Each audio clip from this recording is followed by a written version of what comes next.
I don't want to make another mistake, Troy.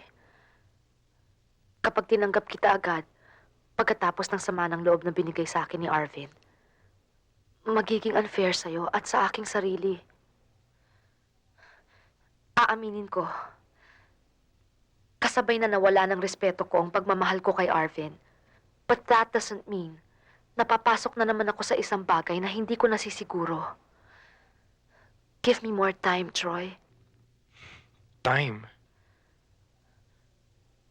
When I'm strong enough to face the world again, sana, nandyan ka pa rin. Hanggang kailan ako maghihintay, Maureen?